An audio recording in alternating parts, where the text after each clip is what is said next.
wangiyekelela. Ngiyaxolisa abazalwane ukudonsa ipulpit khona nje okungiphoqayo angikwazi ukukhuluma ngiphethe izinto esandleni. Siyabonga abazalwane, uJesu Kristu inkosi. Uphathi wohlelo ufundisa ujalo baba bonke egameni lenkosi yethu uJesu Kristu. Amen. Kuthiwe-ke ngiceliwe ukuthi ngizokwamukela esiqalayo kuba nabo namhlanje. Omi ngaphambi kwenu abangamazi-ke isibongo ngwakaShelembe ekhaya-ke lapho engidabuka khona kuseMsinga eBathenjini uThukela.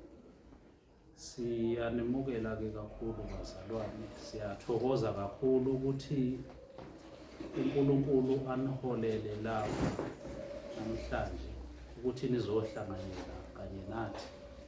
Uthe-ke ezwini lakhe uma sithi sinenhlanganyelo naye, kepha kusekhona iy'cethe noma ubumnyama esisahamba kibo, futhi singabaqambi manga, asinalo iqiniso kithi. Ukusho ukuthi-ke bazalwane, uma sizohlanganyela noNkulunkulu kumele sazi ukuthi sihlanganyela ekukhanyeni.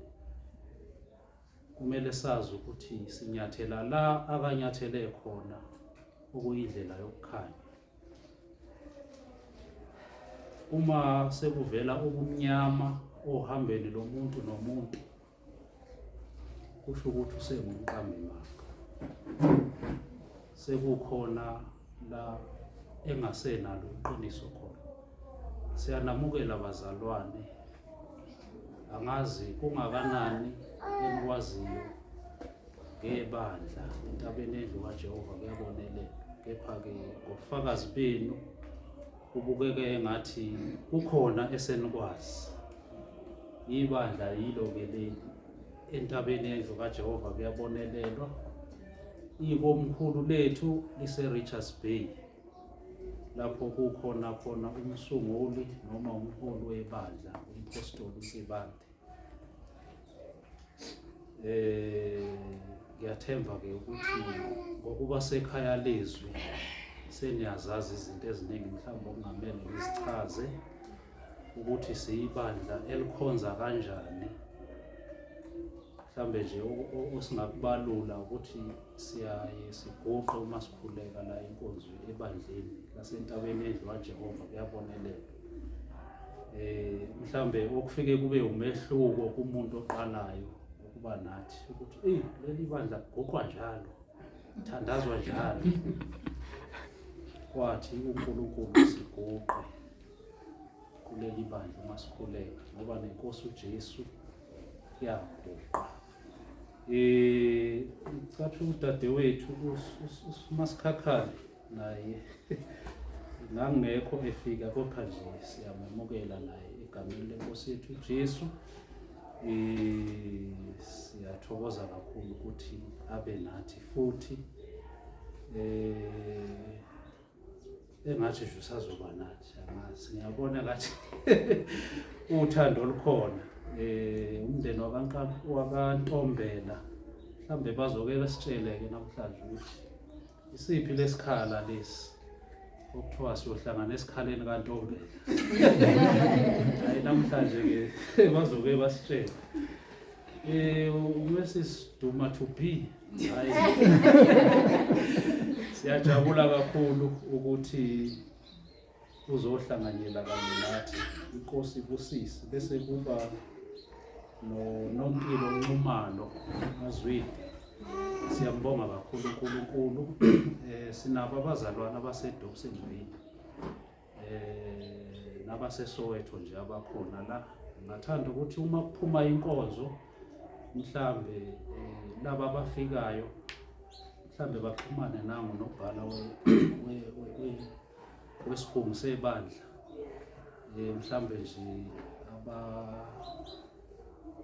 abahlanganise nabanye abazalwane, kakhulukazi laba base-Alexander. Siyaqala ukuba nabantu base-Alexander, siyaqala.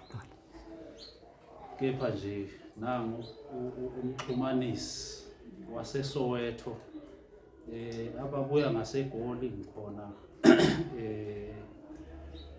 ngabe umxhumanisi wabo nangu uMaMbhele uyazi. Siyambonga-ke kakhulu uNkulunkulu. Izwi-ke bazalwane enginamukela ngalo lilapha encwadini yamaHebheru, liyaxolisa nje ukulula. Incwadi yamaHebheru chapter 12 verse 22, 23 no-24 lifundeka kanje, angeke ngisanilinda bazalwane. Kodwa nize entabeni yaseSiyoni nasemzini kaNkulunkulu ophilayo, iJerusalema lasezulwini, nasezigidigidini zezingelosi, nasebandleni lamazibulo abhaliwe ezulwini, nakuNkulunkulu umahluleli wabo bonke, nakuyo imimoya yabalungileyo abaphelelisiweyo, nakuJesu umlamuleli wesivumelwano esisha, nasegazini lokufafaza elikhuluma okukhulu kunelika Abela. Inkosi-ke ibusiswe ukufundwa kwamazwi ethu ekhaya. Yilawo-ke amazwi esinamukela ngawo ebrentshini yaseSoweto entabeni yendlu kaJehova kuyabonelela. Siyathemba-ke ukuthi ukuhlanganyela kwenu kanye nathi namhlanje akusikho kokugcina. Siyamthemba kakhulu uNkulunkulu futhi sinalo-ke kakhulu ithemba ngoba nisekhaya lezwi. Cishe kuye kube nzima umuntu uma engekho ekhaya lezwi ukuthi sisaphinde simbone, kepha lo sekhaya lezwi hayi guaranteed lapho. Iy'tulo nihleli kizo yethiwe-ke la entabeni kaJehova anothatha nihambe nazo niyibuyise next week. Nami ngisho njalo-ke bazalwane, siyanamukela-ke engathi-ke ningathokozela-ke konke-ke okuzokwenzeka kusukela lapha. Ngiyathemba ukuthi-ke uNkulunkulu uzomgcina-ke niphilile ngaso sonke isikhathi, sikwazi ukuba abahlanganyela egameni lakhe elingcwele ngaso sonke isikhathi. uJesu Kristu uyinkosi. Siyambonga-ke uNkulunkulu. Sengihlala phansi nje ngithanda nje sikhumbuzane bazalwane ngo-Isaya. Mhlawumbe niyabona kubhalwe la Isaya noMikha, amavesi lawa. Ngiyathanda ukuthi siwafunde ngaso sonke isikhathi ngoba iwona mgomo waleli bandla. Amavesi lawa abhalwe la eceleni. Ubabujalo uzoshumayela uwabujela. Mina angishumayeli, mina sengisebenzisa igunya. NoJesu wakwabizwa wathi ukwenza ngagunyani. Sengisebenzisa-ke igunya lokuba usihlalo. Nophathi wohlelo unegunya lakhe naye, nami igunya lami-ke. Uma ubheka la emaceleni bazalwane kunamavesi okuyisisekelo saleli bandla. Isaiah 2 verse 2 no-3, noMikha 4 verse 1 no-2. Uma uvula lezi ncwadi zikhuluma into eyodwa, azihlukene, kepha-ke ngizofunda u-Isaiah verse 2 to 3.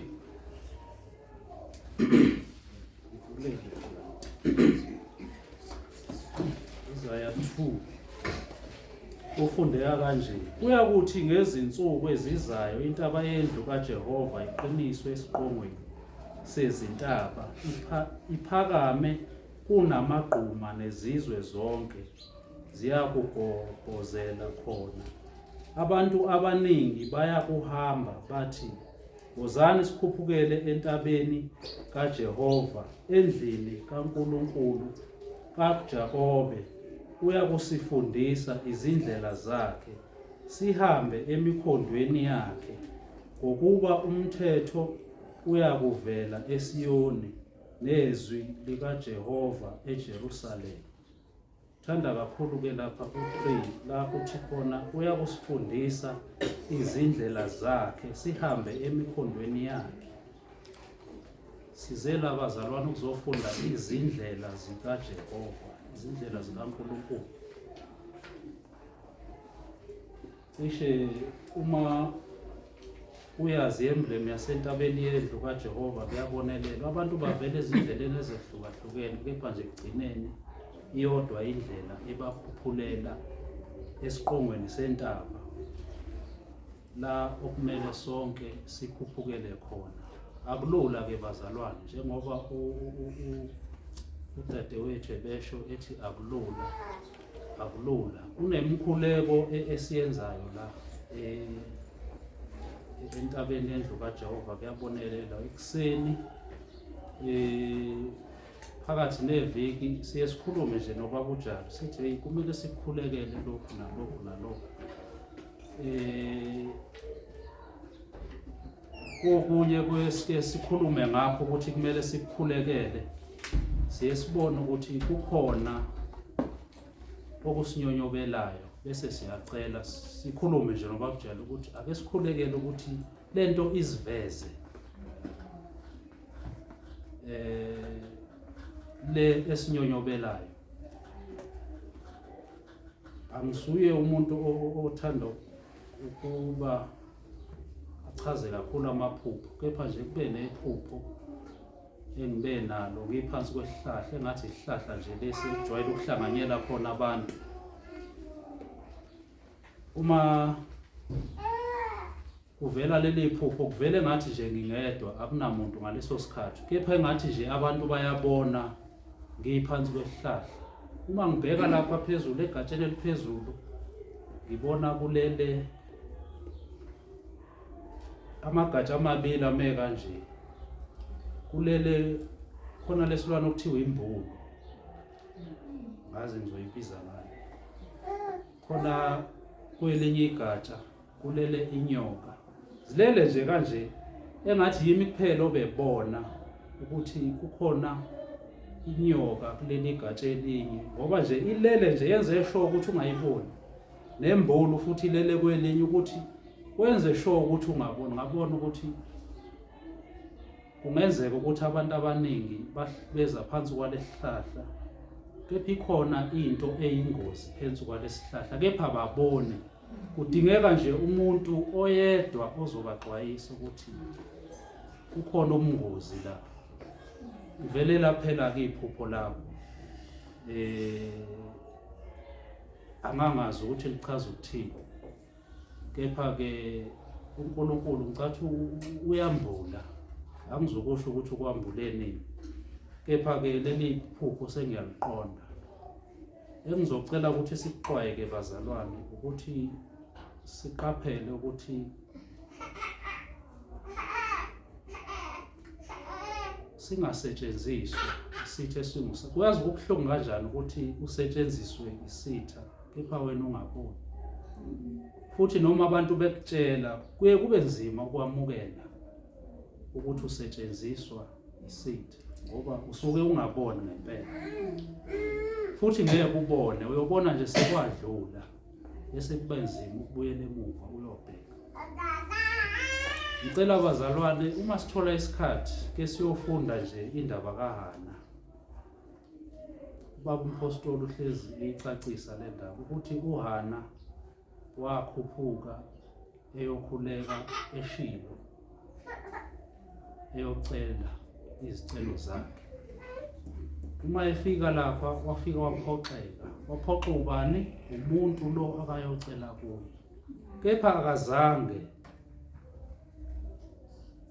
adikibala. Ngicela siyifunde nje le ndaba. Eyesibili itholakala lapha kuMateyu 15. Owesifazane waseKhanani ilandela uJesu embelesela. Abafundi baze bathi sicela umuzwe isicelo sakhe ngoba usibangela isidina, usibangela umsindo.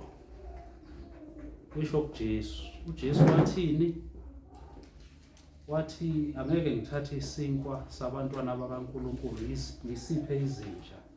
kusho bani? Kusho uJesu. Okusho ukuthi bazalwane, zikhona izimo ezizofika la uthola ukuthi abantu esikhonza nabo angeke behlezi besho izinto ezizosiphatha kahle ngaso sonke isikhathi. Uma zifika lezo zimo kumele sithobe bazalwane, sibheke ukuthi kungani kwenzeke lokho kwenzakalayo.